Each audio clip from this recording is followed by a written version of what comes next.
Good morning students, कैसे हो सब।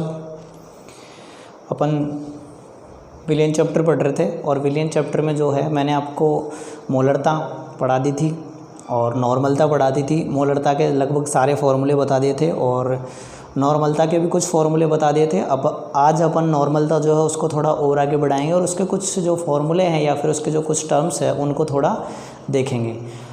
आई होप आपको सारी चीज़ें जो है वो अच्छी लग रही होगी वीडियो में। आपको आगे कहीं प्रॉब्लम रहती है, पीछे वीडियो में कहीं प्रॉब्लम रहती है तो आप पूछ सकते हो और जो क्वेश्चंस वीडियो के साथ में दिए जा रहे हैं उनको साथ के साथ करो। तो अपन स्टार्ट करते हैं। देखिए, नॉर्मलता जो है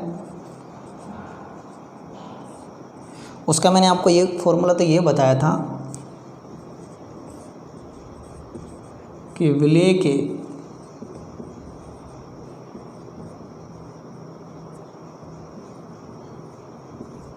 ग्राम तुल्यांकों की संख्या बटे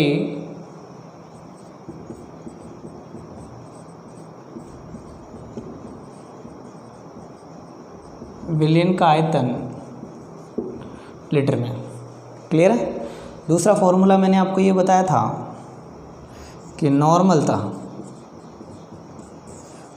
का बताया था N1V1 इक्वल टू N2V2। ठीक है। अब अपन आगे बढ़ते हैं तो ये हो गया A, ये हो गया B। इसका एक एक्सटेंडेड वर्जन है, वो कैसे एक्सटेंड कर सकते हैं अपन इसको ऐसे कर सकते हैं कि नॉर्मलता C कर लेते हैं अपन इसको। नॉर्मलता बराबर WB बाय तुल्यांक भार, ठीक है, इनटू 1000 बाय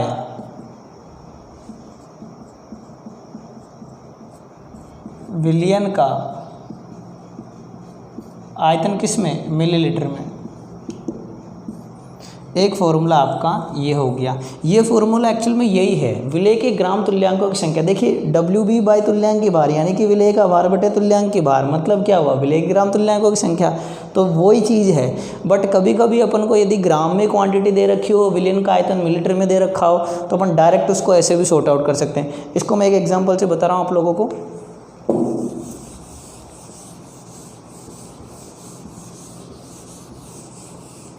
देखिए,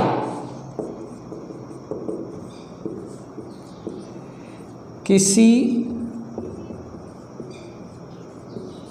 विलियन में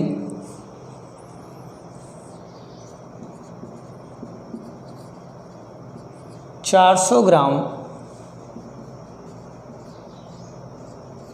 NH को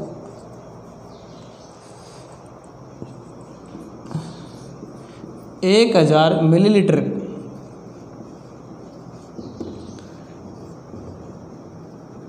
H2O में मिलाया गया है तो NaOH की नॉर्मलता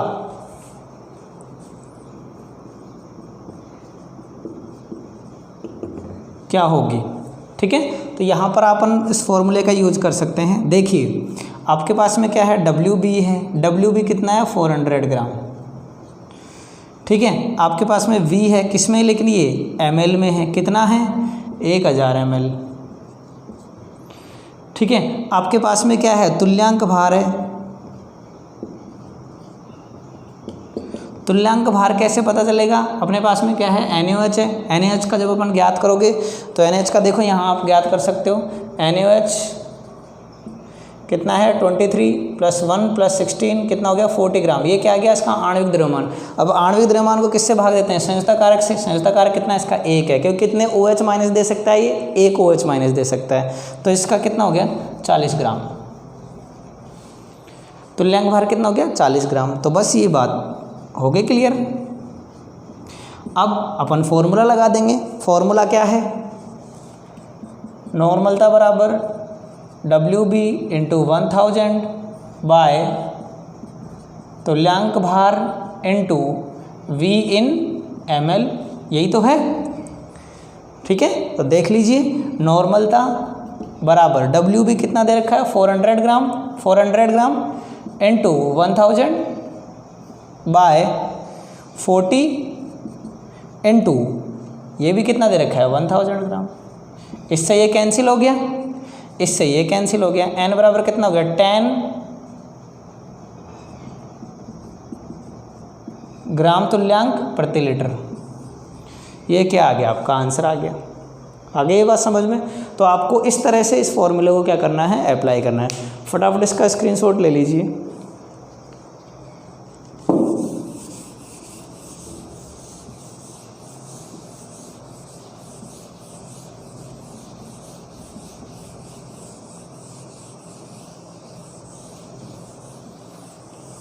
अब देखिए अपन इसको थोड़ा आगे बढ़ाते हैं, देख लीजिए। अपन ने टर्मिनोलॉजी पढ़ी थी, कैसी टर्मिनोलॉजी पढ़ी थी, जैसे मैंने आपको बताया था m/5, m/2, m/5, m/10, m/100 ये बताए थे। विलियन इन विलियन जैसे इसको भी बोला था सेमी मोलर विलियन, मोलरता पढ़ी थी ये बात। ये जो था इसको अपन ने क्या बोला था, पेंटी मोलर विलियन। इसको क्या बोला था, क्या बोला था इसको, डेसी मोलर विलियन। ऐसे ही हम किस में लेते हैं, नॉर्मलता में लेते हैं। तो नॉर्मलता में क्या लेते हैं, देख लीजिए। जैसे आपके पास में है 5n विलियन, तो 5n विलियन का मतलब होता है पेंटानॉर्मल विलियन। इसको बोला जाता है पेंटानॉर्मल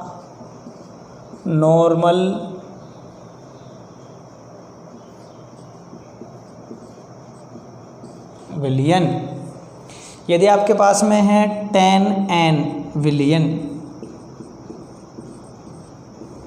तो इसको बोला जाता है डेका नॉर्मल विलियन। यदि आपके पास में है n/2, कौन सा विलियन है, n/2 विलियन है। इसका मतलब क्या है, इसका मतलब है सेमी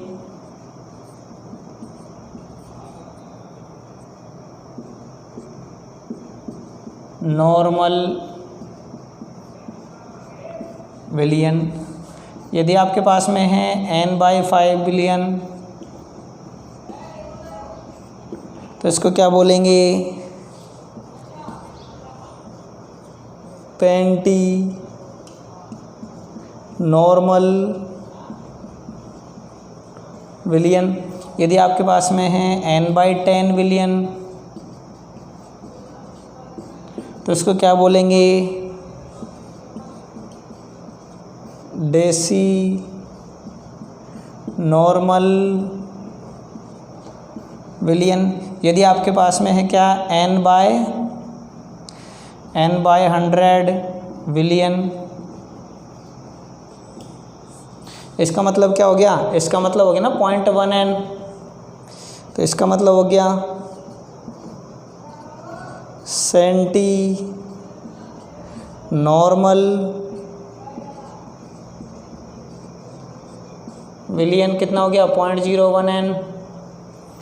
और यदि ये क्या है n/1000 विलियन तो ये कौन सा बन गया, मिली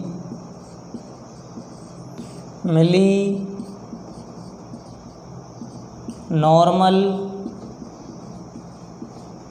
विलियन। और ये कितना हो गया 0.001n। तो इस तरह से आप अलग अलग जो है टर्म में आपके पास में न्यूमेरिकल आ सकता है।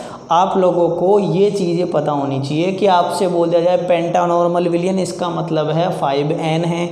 आपसे बोल दिया जाए डेका नॉर्मल है, मतलब 10n है। आपसे बोल दिया जाए सेमी नॉर्मल का मतलब क्या है n/2, क्या है n/2। आपसे बोला जाए पेंटी नॉर्मल मतलब n/5 है, डेसी नॉर्मल का मतलब n/10 है, और सेंटी नॉर्मल का मतलब क्या है n/100, और मिली का मतलब n/1000। यदि अपन ऐसे इसको उसमें देखेंगे डेसिमल्स में तो 0.1, 0.01 और 0.001 नॉर्मल। ठीक है, स्क्रीनशॉट ले लीजिए इसका फटाफट।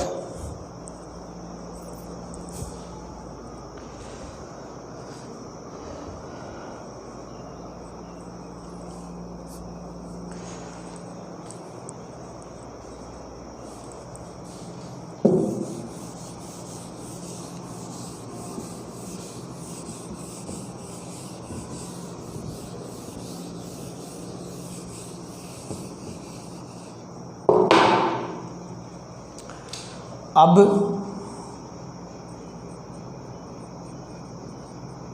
मोलरता व नॉर्मलता में संबंध तो सिंपल सा है, इसमें कोई ख़ास बात है नहीं। नॉर्मलता और मोलरता जो होती है उसमें संबंध इसलिए बताया जाता है, कभी कभी क्या होता है कि आपको मोलरता क्वेश्चन में दे दी जाती है, नॉर्मलता पूछ ली जाती है, और नॉर्मलता दे दी जाती है तो आपसे मोलरता पूछ ली जाती है। तो वहाँ पर आप ज़्यादा इधर उधर यदि टाइम वेस्ट करो उससे बढ़िया आप इस रिलेशन को याद रख सकते हो कि नॉर्मलता बराबर होता है मोलरता बाय n। क्या होता है? नॉर्मलता बराबर होता है मोलरता बाय n, या आप इसको कर सकते हो नॉर्मलता बराबर मोलरता इंटू n, नॉर्मलता बराबर मोलरता इंटू n। यहाँ पर n क्या है नॉर्मलता, m क्या है मोलरता। ठीक है, और n क्या है संयोजकता कारक।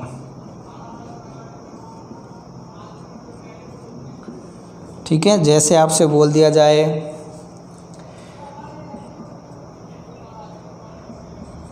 m जो है m/100 है, क्या है m/100 है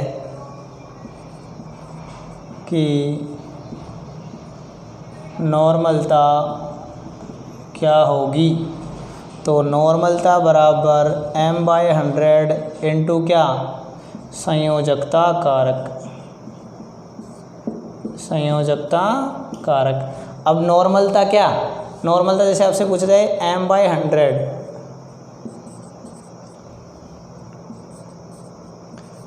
HCl के m/100 विलयन की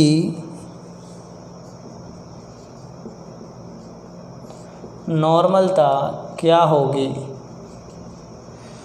तो n बराबर m/100 इंटू संयोजकता कितनी है इसकी, 1 है।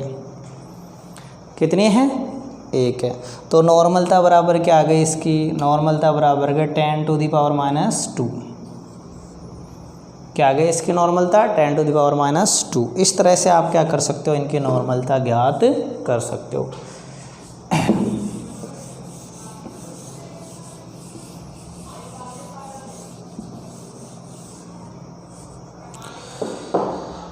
अब अपन अगला पॉइंट है उस पे आते हैं, सांद्रण गणना का।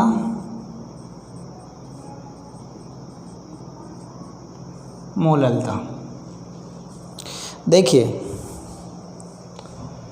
आपके पास में मोलरता आया था, वो किस में था, आयतन पे डिपेंड कर रहा था। यहाँ पर नॉर्मलता आया था, वो भी किस पे डिपेंड कर रहा है, आयतन पे। दोनों में कॉमन फैक्टर क्या है, आयतन। दोनों में कॉमन फैक्टर क्या है, आयतन है। लेकिन यहाँ पर जो मोलरता है इसको स्मॉल m से दर्शाते हैं। मोलरता जो है उसमें आएगा द्रव्यमान यानी कि m। बस यहीं से ये थोड़ी सी इससे क्या है, डिफरेंट है, मोलरता से और नॉर्मलता से क्या है, डिफरेंट है। तो समझ लीजिए आगे क्या है इसमें, इसकी मैं परिभाषा बता देता हूँ आप लोगों को कि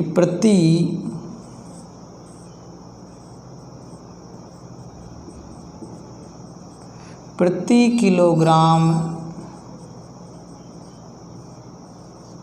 विलायक में प्रति किलोग्राम विलायक में उपस्थित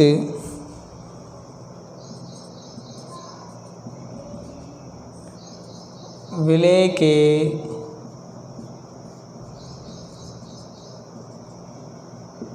मोलों की संख्या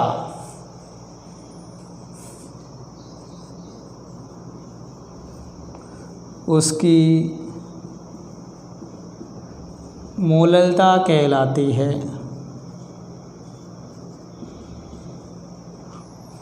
प्रति किलोग्राम विलायक में उपस्थित विलेय के मोलों की संख्या उसकी मोललता कहलाती है। इसको m के द्वारा दर्शाया जाता है तथा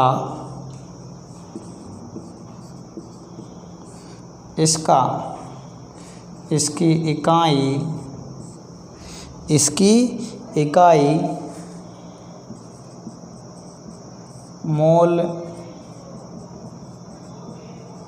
प्रति किलोग्राम होती है।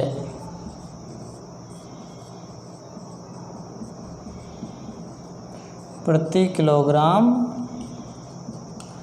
होती है। तो देखिए मोललता जो है, मोललता बराबर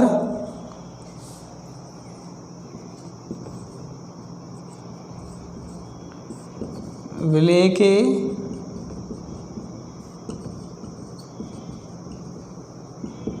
मोलों की संख्या बटे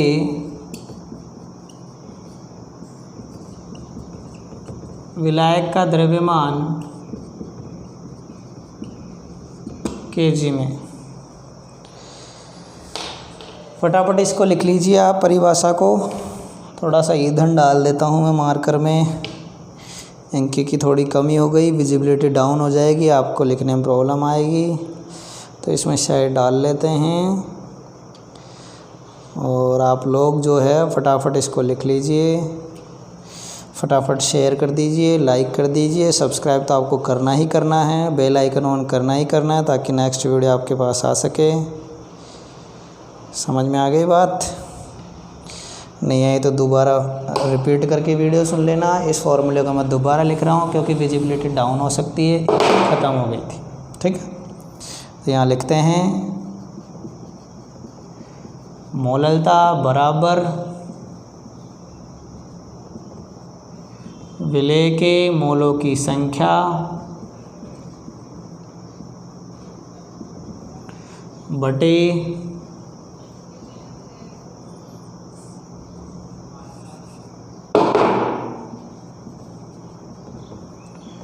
विलायक का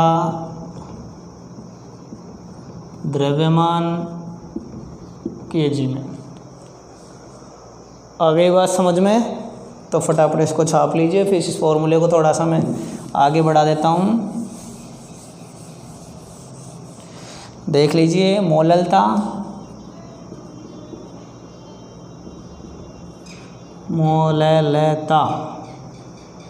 मोललता बराबर क्या रे, मोललता बराबर WB by MB into 1000 into mass in gram. और मास किसका? सॉल्वेंट का। ठीक है, तो हम इसको हिंदी में लिख देते हैं आप लोगों के लिए, हिंदी मीडियम।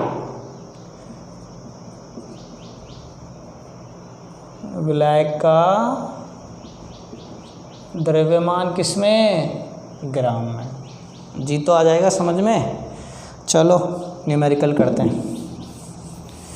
न्यूमेरिकल लिखते हैं।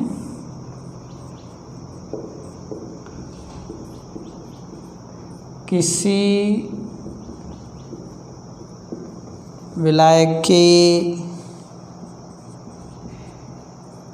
1000 ग्राम में 400 ग्राम NaOH को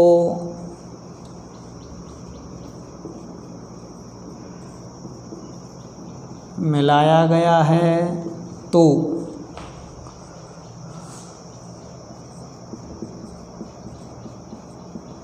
मोललता क्या होगी?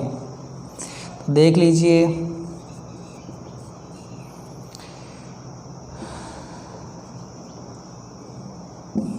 डेटा लिख लो क्या क्या है। WB है क्या अपने पास? WB है भाई 400 ग्राम। MB है क्या? MB है, कहाँ है? यहाँ है MB। NaOH 23 + 16 + 1 हो गया 40 ग्राम, तो ये हो गया 40 ग्राम। ठीक है, अब आपके पास और क्या है? विलायक। विलायक का भार कितना है? 1000 ग्राम। बस फॉर्मूले में लिख दीजिए, मोललता बराबर WB × 1000/MB इंटू विलायक का द्रव्यमान किस में? ग्राम में। तो M बराबर WB कितना है? 400 × 1000/40 × 1000 हो गया कैंसिल। कितना आ गया? M = 10 मोल प्रति किलोग्राम। ये क्या आ गया? आपका आंसर आ गया भाई। WB कितना है? 400 ग्राम है। MB कितना है? 40 ग्राम है। विलायक का भार कितना लिया अपन ने? 1000 ग्राम लिया। तो मोललता बराबर WB × 1000/MB इंटू विलायक का द्रव्यमान किस में? ग्राम में। अब देख लीजिए यहाँ पर M बराबर 400 अपन को WB गिवन है, 1000 रख ही दिया। MB कितना है? MB है आपका 40 ग्राम, 40 ग्राम रख दिया। विलायक का भार कितना आ रहा है? 1000 ग्राम हो गया। इससे ये कैंसिल हो गया, इससे ये कैंसिल हो गया, और अपने पास में क्या वैल्यू आ गई? 10 मोल पर किलोग्राम।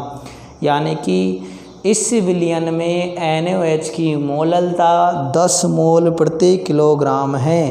आप इसका फटाफट स्क्रीनशॉट ले लीजिए।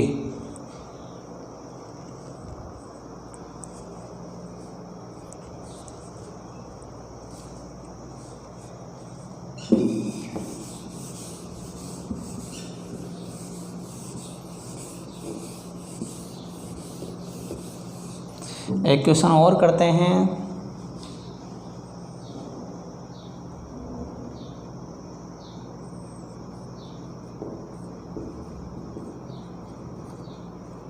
किसी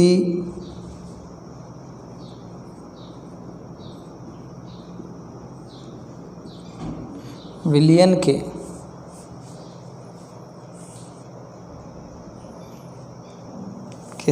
विलयन के 800 ग्राम विलायक में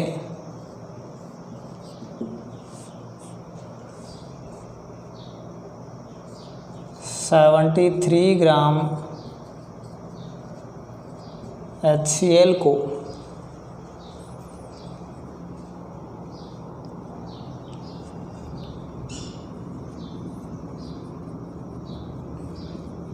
मिलाया गया है तो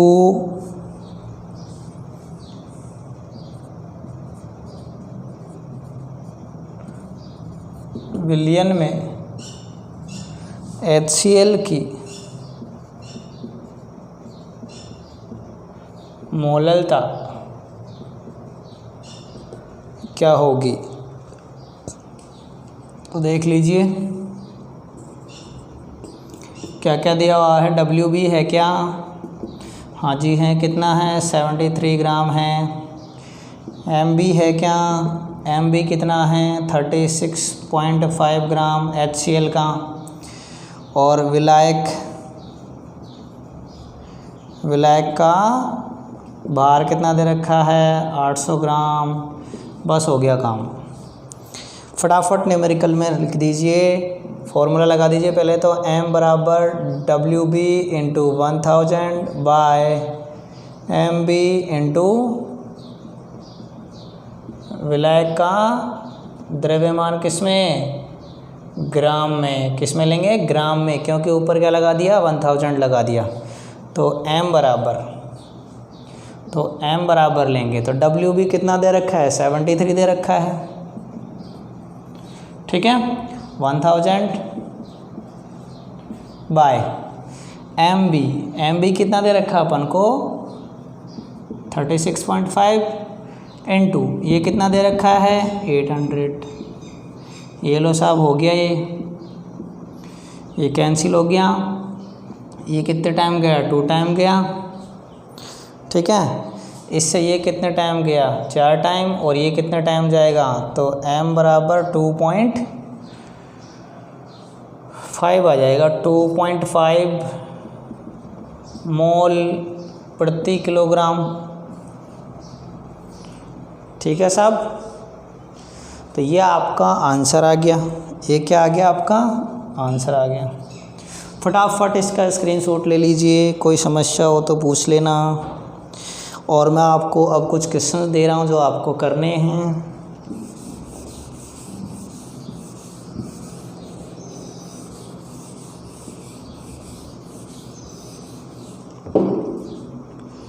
ये है M/1000 H2SO4 की नॉर्मलता क्या होगी। B है M/200 HNO3 की नॉर्मलता क्या होगी। C है 200 ग्राम KNO3 को 4 लीटर H2O में मिलाया है तो नॉर्मलता क्या होगी। D है 360 ग्राम ग्लूकोज को 5 लीटर H2O में मिलाया, या आप कह सकते हैं 5 kg H2O में मिलाया, बेंजीन कर दो यहाँ, 5 किलोग्राम बेंजीन में मिलाया तो मोललता क्या होगी, मोललता क्या होगी। ये क्वेश्चंस आप लोगों को करने हैं। और आपको किसी क्वेश्चन में कोई प्रॉब्लम रहती है तो आप पूछ सकते हो। नोट्स वगैरह कंटिन्यू बनाइए, वीडियो को बार बार देखिए, चैनल को सब्सक्राइब कर लीजिए, लाइक कर लीजिए और अपने फ्रेंड्स में इसको शेयर कर दीजिए ताकि आप लोगों को साथ साथ उनको बेनिफिट मिल सके। और ज़्यादा से ज़्यादा इन क्वेश्चंस को आप रिवाइज़ करें। इन चैप्टर्स को आप जब तक अच्छे से नहीं करोगे तब तक बोर्ड में आपको अच्छे मार्क्स गेन करना थोड़ा मुश्किल हो जाएगा। तो प्लीज़ आप लोग जो है वो ज़्यादा से ज़्यादा इनको रिवाइज़ करें। Thank you.